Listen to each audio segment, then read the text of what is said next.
Oke, Bismillahirrahmanirrahim. Assalamualaikum warahmatullahi wabarakatuh. Perkenalkan, saya perwakilan dari kelompok satu, Salina Nanda Putri, ingin menjelaskan presentasi kelompok saya yang berjudul Paradigma Post-Positivisme. Anggota kelompok kami ada Albian Syarahman, yang kebetulan tidak bisa ikut pada Zoom kali ini. Yang kedua ada Nadia Safitri, dan yang terakhir saya sendiri.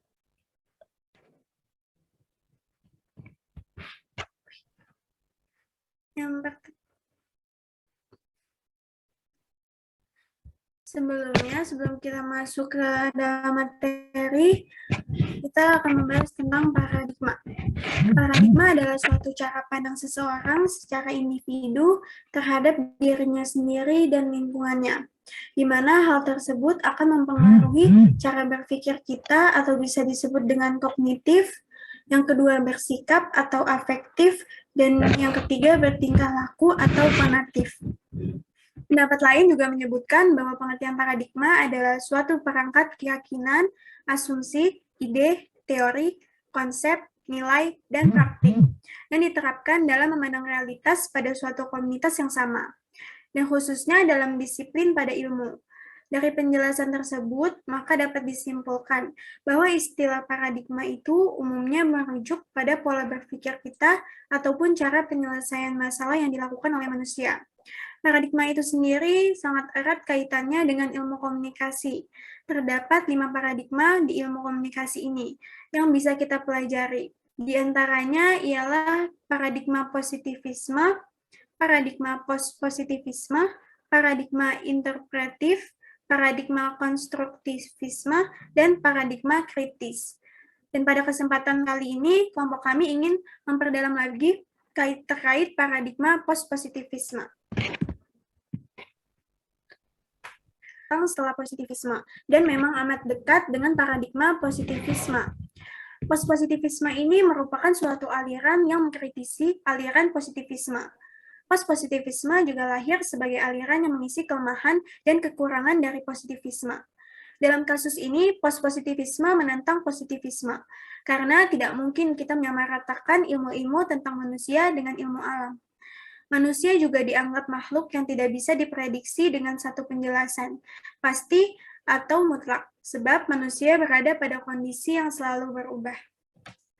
Post-positivisme itu lawan dari positivisme, di mana munculnya gugatan terhadap positivisme, yang dimulai pada tahun 1970 sampai 1980-an. Pemikiran dinamai post-positivisme ini merupakan sebuah aliran yang datang setelah positivisme dan memang amat dekat dengan paradigma positivisme. Salah satu indikator yang membedakan antara keduanya bahwa post-positivisme ini lebih mempercayai proses verifikasi terhadap suatu temuan hasil observasi melalui berbagai macam metode.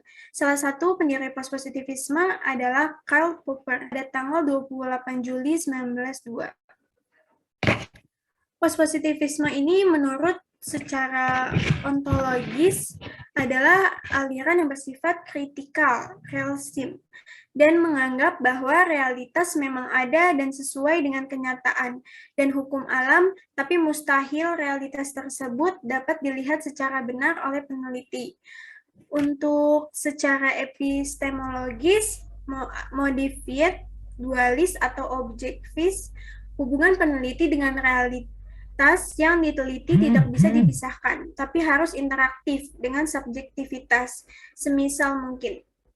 Dan yang ketiga, secara metodologis, di mana post-positivisme ini merupakan perbaikan positivisme yang dianggap memiliki kelemahan-kelemahan dan dianggap hanya mengandalkan kemampuan pengamatan langsung terhadap objek yang teliti. Next. Selain itu ada juga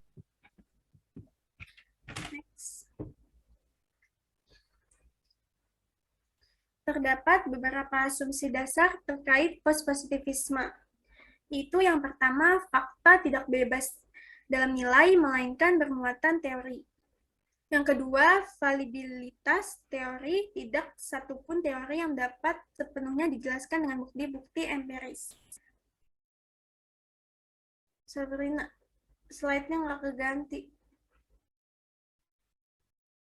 Di aku keganti tapi. Oh, Di aku masih asumsi dasar positivisme. Di kamu apa? iya, asumsi dasar Oh, positivisme. soalnya kan kamu langsung ngejelasin asumsi dasar yang aku kirim itu loh yang sampai G. Oh, itu. Oh, langsung Tadinya baca. soalnya aku tulis. Sorry, sorry. Enggak, soalnya tadinya kan aku tulis semua tulis itu kayak aku. Terus gimana nih?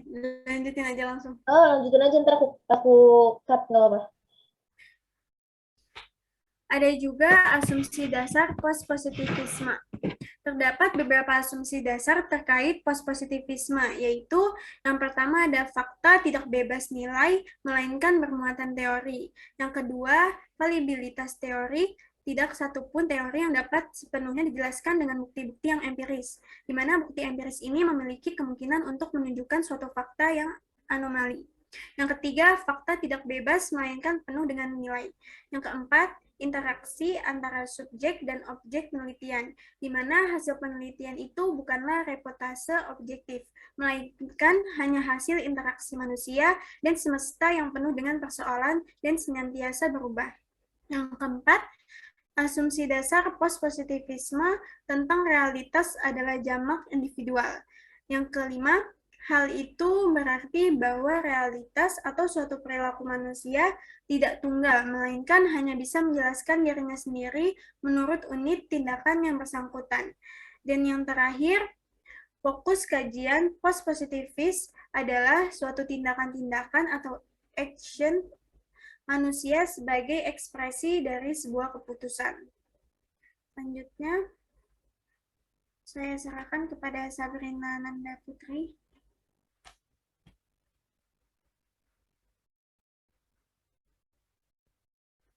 Selanjutnya ada 4 pertanyaan dasar, yaitu untuk mengetahui lebih jelas tentang positivisme, ada empat pertanyaan dasar yang memberikan gambaran posisi aliran ini dalam paradigma ilmu pengetahuan.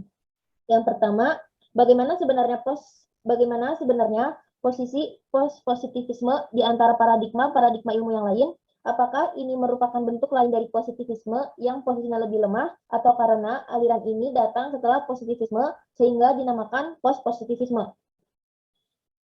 Harus diakui bahwa aliran ini bukan salah satu filsafat baru dalam dunia keilmuan, tetapi memang amat dekat dengan paradigma positivisme. Salah satu indikator yang membedakan antara keduanya yaitu bahwa positivisme lebih mempercayai proses verifikasi terhadap suatu temuan hasil observasi melalui berbagai macam metode. Dengan demikian, suatu ilmu memang betul mencapai objektivitas apabila telah diverifikasi oleh berbagai kalangan dengan berbagai cara. Yang kedua, bukankah positivisme bergantung pada paradigma realistisme? Yang kedua, bukankah positivisme bergantung pada paradigma realisme yang sudah sangat tua dan usang?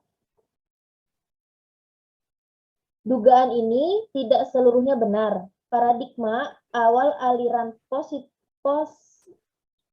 Dugaan ini tidak seluruhnya benar. Paradigma awal aliran positivisme adalah anti-realis yang menolak adanya realitas dari sebuah teori. Ya, realisme modern bukanlah kelanjutan atau luncuran dari aliran positivisme, tetapi merupakan perkembangan akhir dari pandangan post-positivisme. Yang ketiga, banyak post-positivisme yang berpengaruh yang merupakan penganut realisme. Bukankah ini menunjukkan bahwa mereka tidak mengakui adanya sebuah kenyataan multiple realitas dan setiap masyarakat membentuk realitas mereka sendiri? Pandangan ini tidak benar karena relativisme tidak sesuai dengan pengalaman hidup sehari-hari dalam dunia ilmu. Yang pasti, post-positivisme mengakui bahwa paradigma hanyalah berfungsi sebagai lensa, bukan sebagai kacamata. Selanjutnya, relativisme mengungkapkan bahwa semua pandangan itu benar, sehingga realis hanya berkepentingan terhadap pandangan yang dianggap terbaik dan benar. Post-positivisme menolak pandangan bahwa masyarakat dapat menentukan banyak hal sebagai yang nyata dan benar tentang suatu objek oleh anggotanya. Yang keempat, Karena pandangan bahwa persepsi orang berbeda, maka tidak ada sesuatu yang benar-benar pasti. Bukankah pospositivisme menolak kriteria objektivitas? Objektivitas merupakan indikator kebenaran yang melandasi semua penyelidikan. Pandangan ini sama sekali tidak bisa diterima. Jika kita menolak prinsip ini, maka tidak ada yang namanya penyelidikan. Yang ingin ditekankan di sini bahwa objektivitas tidak menjamin untuk mencapai kebenaran. Selanjutnya ada perbedaan paradigma post-positivisme dan paradigma positivisme. Yaitu ada 3 asumsi, yang pertama ontologis, kedua epistemologis, dan ketiga metodologis.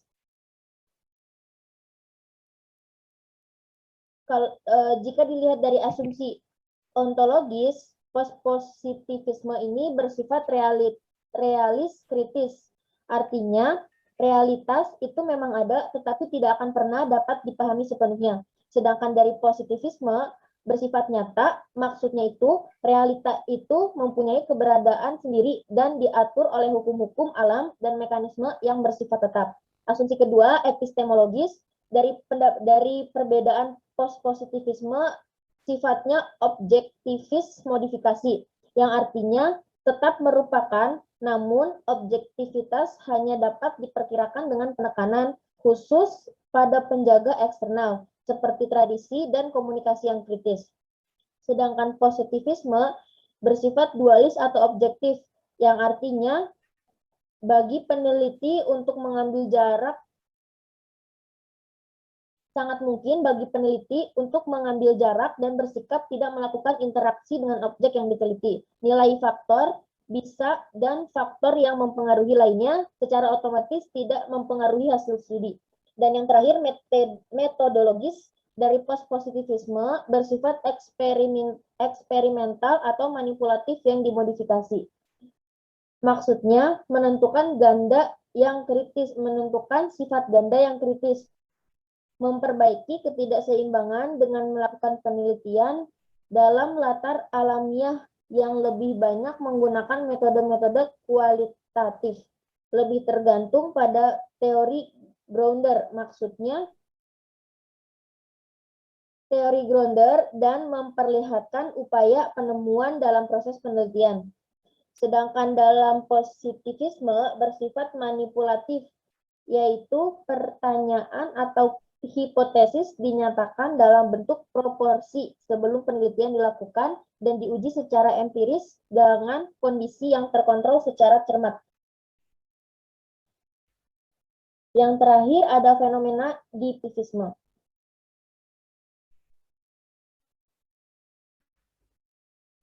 Saat ini, orang memiliki kesempatan yang sama dalam memperoleh informasi.